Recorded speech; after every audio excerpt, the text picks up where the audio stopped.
It's a beautiful day to blaze some good. A beautiful day to blaze some good. Would you be kind?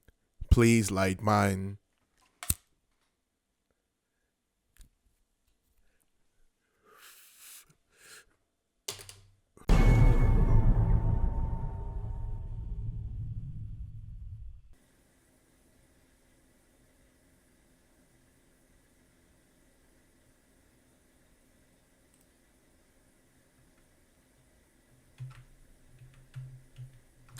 All right.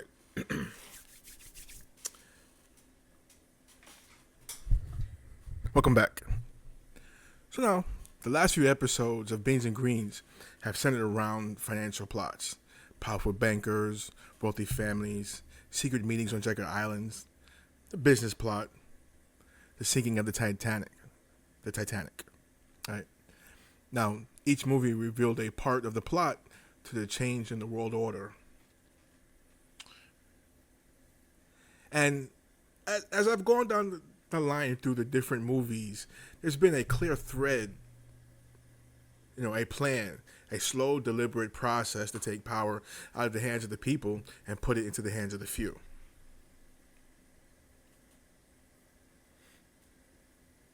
So today's movie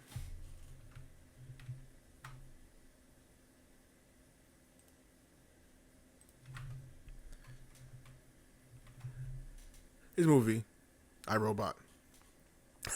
Now it's crazy. This movie's basically playing out right now in front of our eyes. It actually might be one of the final pieces in the plot. It's the next step, right? So, welcome to this episode of Beans and Greens podcast, and today's movie we're talking about iRobot, right? So, and before we get into it, just a few things. First off, it's very essential to every podcast. Light up.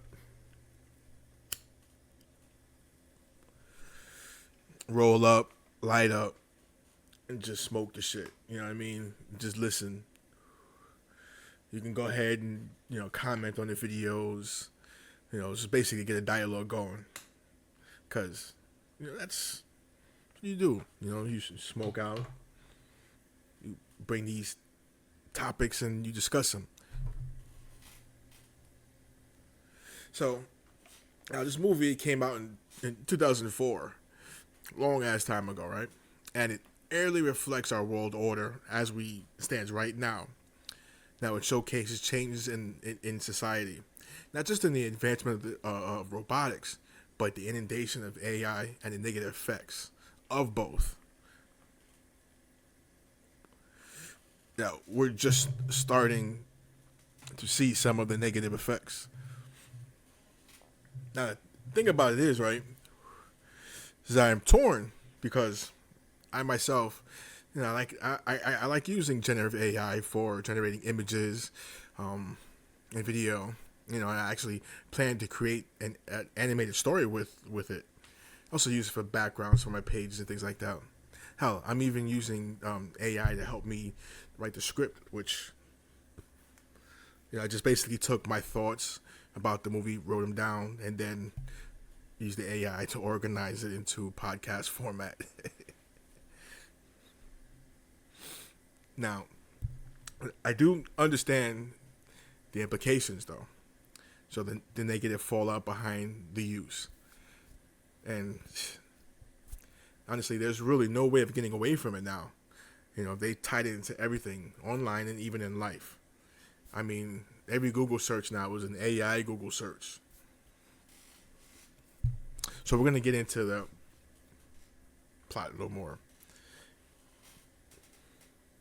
Now, iRobot. So, first, the basics.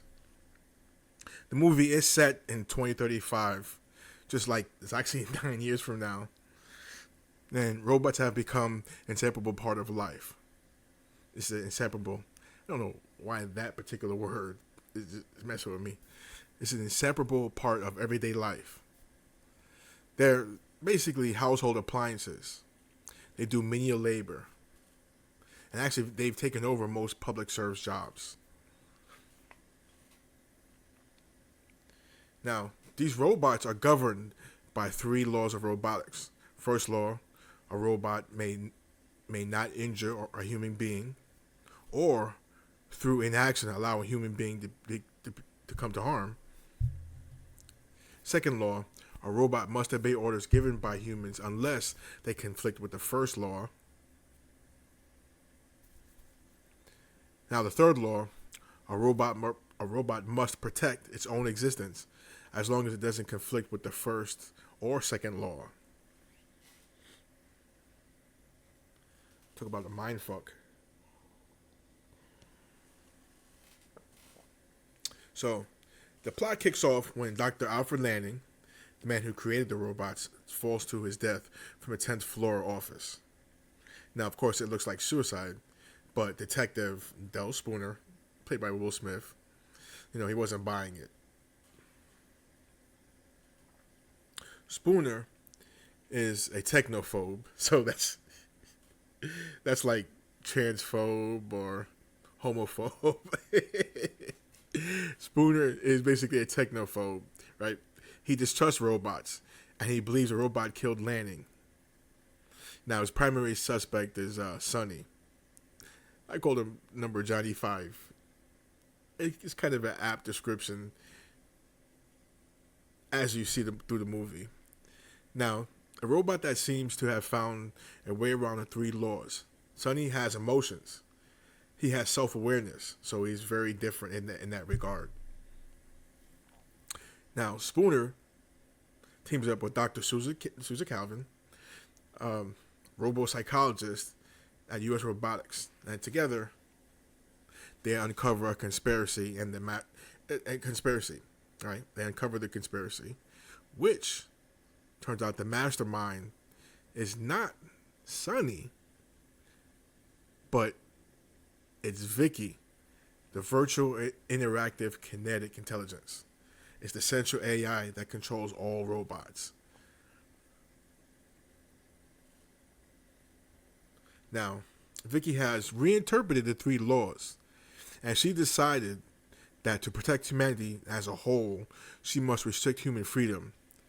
So she puts the robots in control, and Spooner, Sonny, and Calvin have to stop her.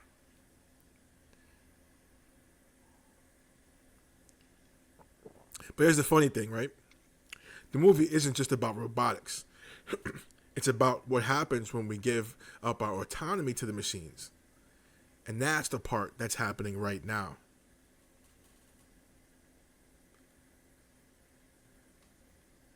Autonomy. Oh, it was like last few episodes I'm having problems saying words. The hell? It's like, work right. So, now, the movie shows us a world with advanced surveillance and advanced biometrics. Sounds familiar? We're already there. Flat cameras. They're trying to your phones. They have phones now where you can use your eye or your thumb to lock and unlock the phones. Now, the movie also shows us the humanization of robots. And the inverse of that is sort of the degradation of the old world social order. So there's a scene, right, where Spooner brings up a carpenter creating a piece of furniture. Now, of course, he sort of, in a sly tone, retorts that a robot can do the same job quicker and better. And of course, he wasn't saying that with enthusiasm. He was being real sarcastic about it.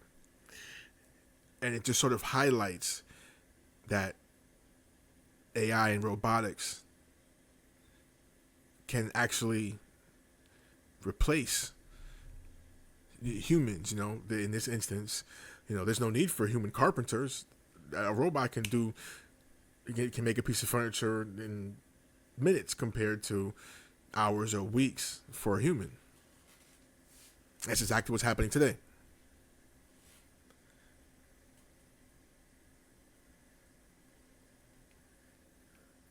Now, According to Goldman Sachs research, AI has reduced monthly payroll growth by roughly 16,000 jobs in the past year alone. Let me repeat that, mainly because I tripped in saying that, but it needs to be needs to be resaid. According to Goldman Sachs, AI has reduced monthly payroll growth by roughly 16,000 jobs in the past year. It's raised the unemployment rate by 1 percentage point, and the negative effects they fall largely on younger, less experienced workers. I mean, they're the ones next, and a lot of the jobs now, it's a toss up. I just think now it's who's ever willing to work more for less is the ones that are getting paid or getting the jobs.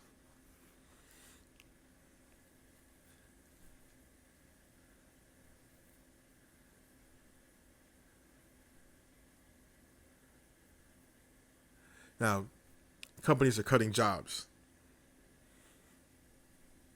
It says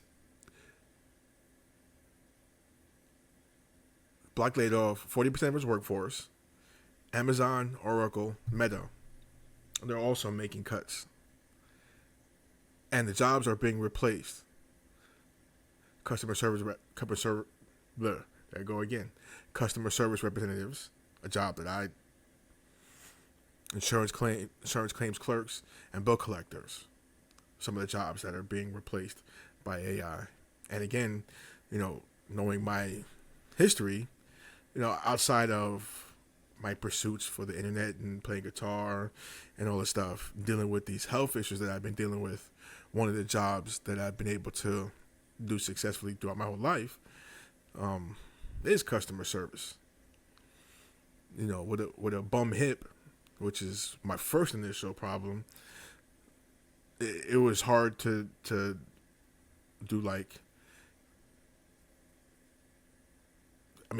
any kind of physical work other than just, customer service work was basically the only kind of work that I could do, not having gone to school for anything like engineering or to be a lawyer or anything like that. So somebody in my position would benefit from those type of jobs because, again, it's not labor intensive. But I chose to go to school for web design, which I still have yet to build a web page, but we got other skills, all the stuff that I actually use to create the podcast and all that stuff. There's things that we learned in school. So, it was like a bunch of skills that I could have got on my own because I didn't even finish to get any kind of certification, to tell you the truth. But even if I did finish it to get any kind of certification, by now, all that shit's obsolete. All the skills you need, you basically can learn online. And now, AI just do it for you. So now, jobs that require human judgment, creativity, and interpersonal skills are being augmented by AI. So let me repeat that again, not just because I'm being mumble mouth and tripped over the words, but it's an important part. Jobs that require human judgment, creativity, and interpersonal skills are being augmented by AI. Not entirely replaced, but the trend is clear. Now, the movie's vision of the world where robots do all the work is not really science fiction anymore. It's happening. They want to replace most jobs with AI.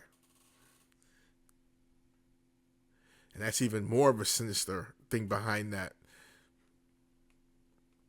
Because now they will, of course, you couple the integration of AI doing all these jobs now, the reduction in the population, and the introduction of UBI, universal basic income, which means the government gives you money every month to live, and you basically have to live how they want you to live. And if you're sort of lower class, you get only a certain amount of money, and you can only live and work in certain jobs and live in certain areas, and only can dwell in certain areas. Now, if you're rich and popular and famous, of course, you know, you live above everybody else. I mean, it's all in the movies. We see it in the movies. We see it being implemented in places like China, where they have like in India and all these places where they have like a caste system: lower class, middle class, upper class, and whatever class you're in, you can only inhabit whatever class areas that are allowed for you. So again, if you're sort of on the lower rung, you probably can't go to most places in the city. Maybe just to work, and then you have to leave the city and go live in maybe in the case of the plot, smart cities, right? So maybe in these smart cities, you're on the lower levels if you're poor, and of course you don't have all the amenities that you would as if you're upper levels, if you were rich. I mean, shit. And see, the crazy thing about the implementation of AI is how much of a negative impact it's having, right, on society, the environment, and even economics. This is something that's playing out right now. So the environmental cost. So the government is building all these data centers. Now, besides the fact that they are taking up so much land, and even taking up land, they're taking land from people who actually own the land. They're also consuming massive resources. So you go online right now and you see news reports and stories of people pleading with the government not to take their home to build these centers. Now, a recent USGS report found that data center energy consumption is projected to increase from 2% of total U.S. electricity use to somewhere between 6.7 to 12% by 2028. So right now, 2% and increase to 6.7 to 12%. So unfortunately, what that means, they're not going to spread the energy around evenly to make sure everybody still has energy. What they'll do is they're going to take from some to feed the other, right? So Lake Tahoe, I believe, residents there received a letter from the electric company talking about how they will no longer provide electricity to the people in this town because all the electricity is going to go to the data center that they're building. Now you have a home, you built a life, and all that is dependent on having energy, having electricity to live in the home and to provide for your family, a place for your family. And now you're told that once the data center is online, it's like, fuck you. We're not going to give you no more electricity. You're going to find your own. Like you could just make up electricity out of nowhere. It's like, what the fuck? Now, water usage. That's another big thing you're just mentioning. So, cooling server equipment requires massive amounts of electricity and water. And this demand can be exacerbated by hot, humid conditions. The U.S. government is even exploring. What? So, let's back up. The U.S. government is even exploring collating AI data centers with energy infrastructure on federal public lands. Got it. They intermingle. They're taking public land, your land, and using it to power AI revolution. That, let's be frank, most people haven't asked for it.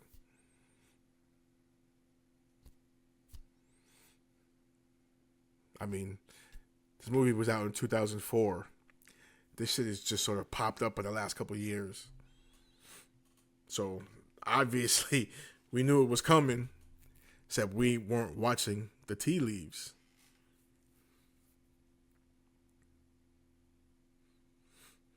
Now, out of this pain and strife caused by the implementation of these data centers, we will get exactly what the movie is showcasing. It's a world where technology dominates, a world where the human element is reduced, and a world with potential for robots or a take over. Just like in the movie I, Robot.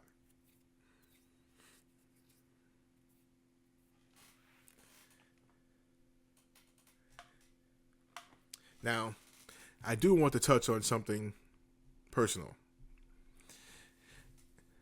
So, I worked hard for years to learn how to play guitar. And I've been struggling and working hard the last few months to try to write my own music.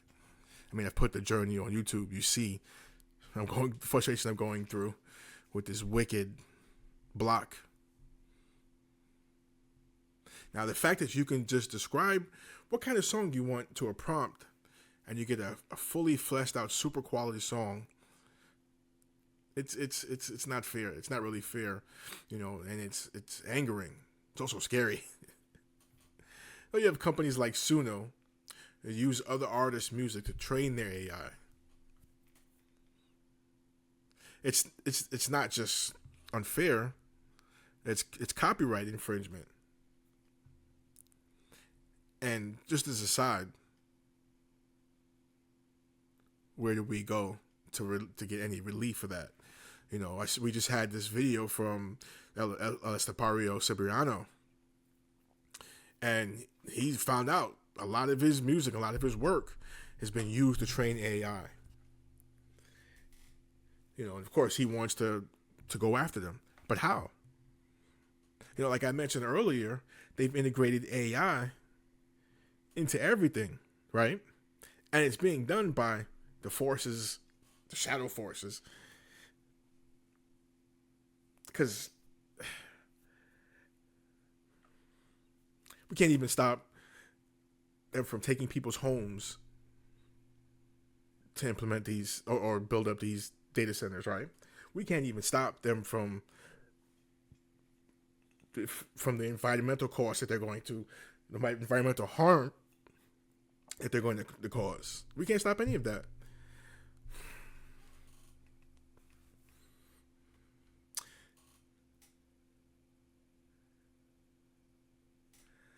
Now, just last week, a German court ruled in favor of Gemma, the Music Collective Society, against Suno. I didn't know they had one of those, but that's great. Now, the court found out that Suno's AI models contain memorized music from copyrighted works, including Forever Young by Alphaville and Mambo No. 5 by Lou Bega. The court ordered Suno to stop the infringing uses and to pay damages. But here's the thing. This isn't just a copyright issue.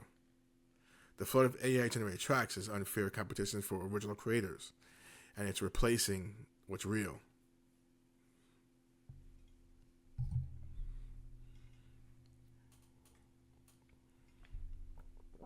Go back and check that song, Rubbers.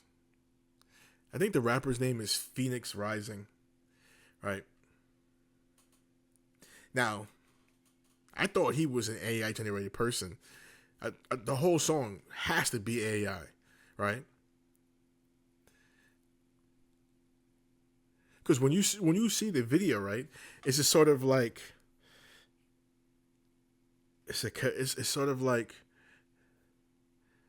the worst parts of sort of the hip hop culture, all thrown into one. I mean, it's a terribly catchy song, it's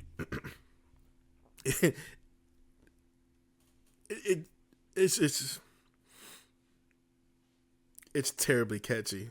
I gotta admit, but it's like it's sort of like a comical presentation of hip hop, where it's like a motherfucker said, "Let's take all the gear and put it on." We just put on the most gaudy, saying shirt and pants. Saying make them match. Put all kinds of chains, but they don't look right. It's sort of, I mean, and then shit it's talking about in the song, and it's what's so weird is like, so I think the track is actually generated AI, and then he actually rhymed over the song itself. But because the funny thing about it is, I've heard a song from years ago. So the guy is an actual person, an actual rapper. It's just this song is just sort of it's like if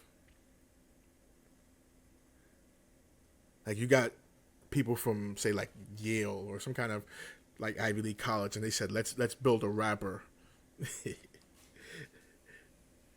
and they took all the wrong elements to create a rapper, and let's build a rap track based off of what we know about rap, and then the music and I mean it sounds like the music itself sounds like 80s and 90s,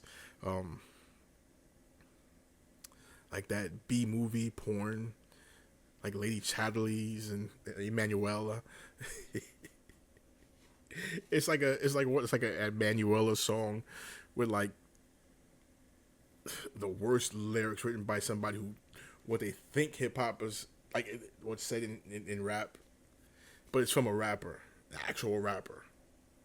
It's really weird.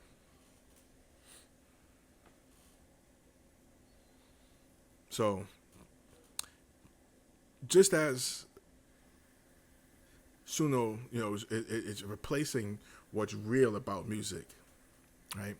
And really, that's all. That's what the movie I Robot implies, right? A reduction in the need for the human element and the human touch, the soul.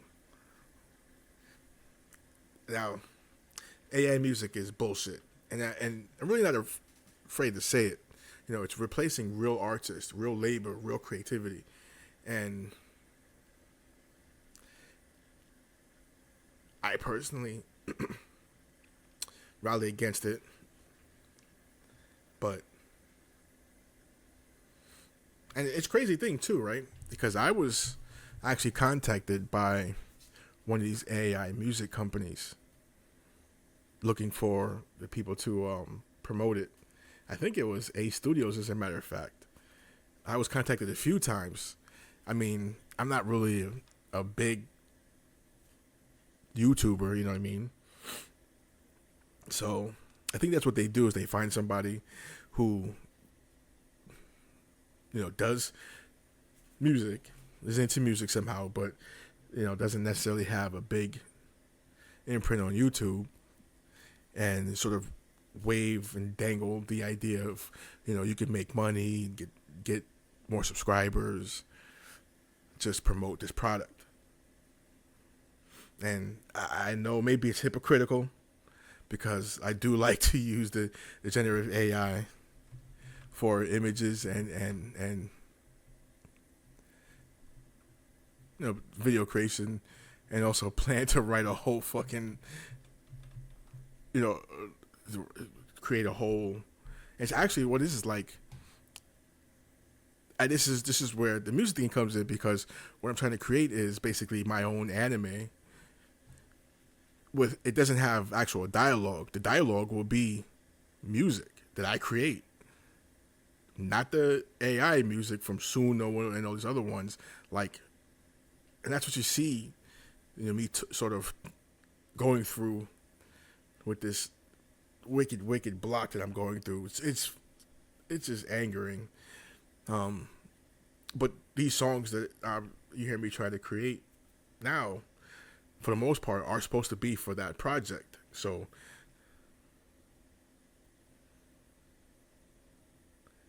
It's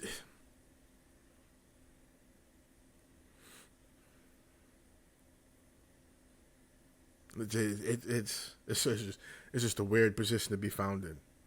You know. Now there is a bigger picture to all of this, right? And how does this connect to the bigger picture?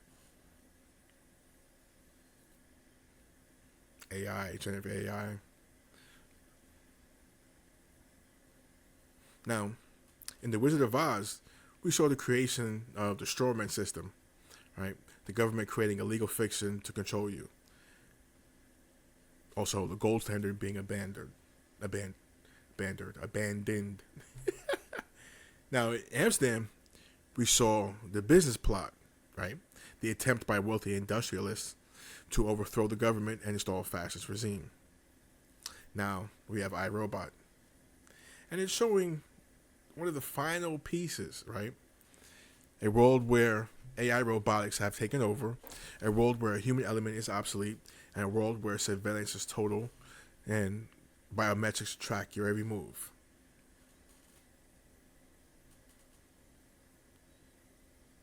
But here's what's even here's where it goes a little further. Now,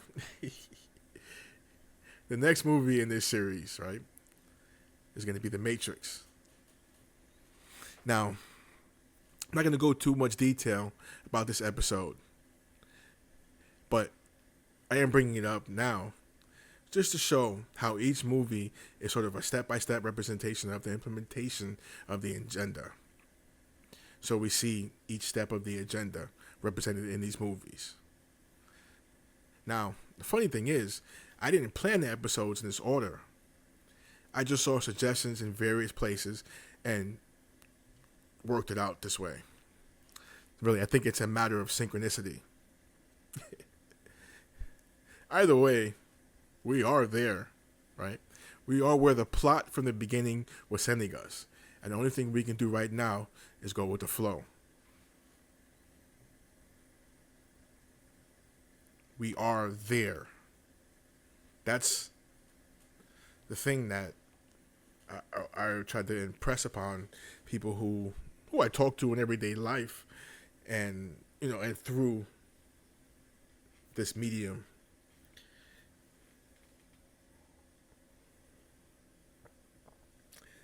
I show the parallels from the movies and how it's playing out in real life. That's what the whole premise of this podcast is, right? And there has to be an end game. And we are at that end game point. So we're going to the Matrix.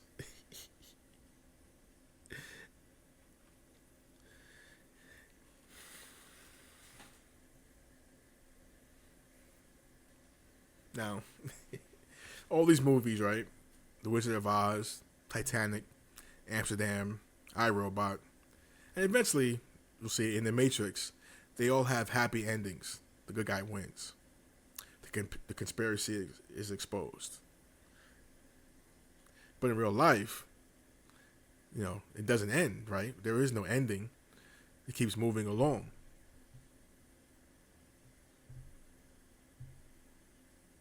Everything keeps moving along, and there's a whole lot less happiness. Right? That's the one thing we know. The furtherance of the agenda, what we see is a reduction in happiness of people, right? And as we go along, it's going to get worse and worse and worse. Of course, you get people emotional, you can take them to wherever you want them to go. And the thing is, they're going to take it all, right? They take everything. Just like it was stated in the movie 1984, forever a boot will be on the necks of humanity. And the robots and the AI are a big part of that. Remember that statement. Forever will there be a boot on the neck of humanity. That is the plot. That is the idea. All right.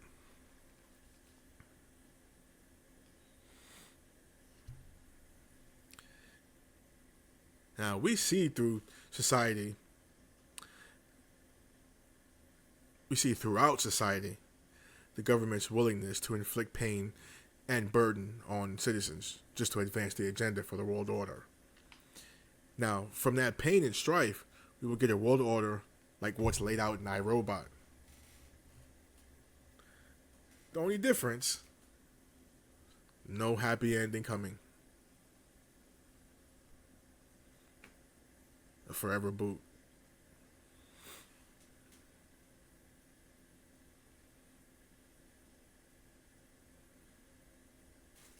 The day is long, the sun is hot. Might as well smoke if you got some pot. I'm out. I'm having problems with words. That's my saying.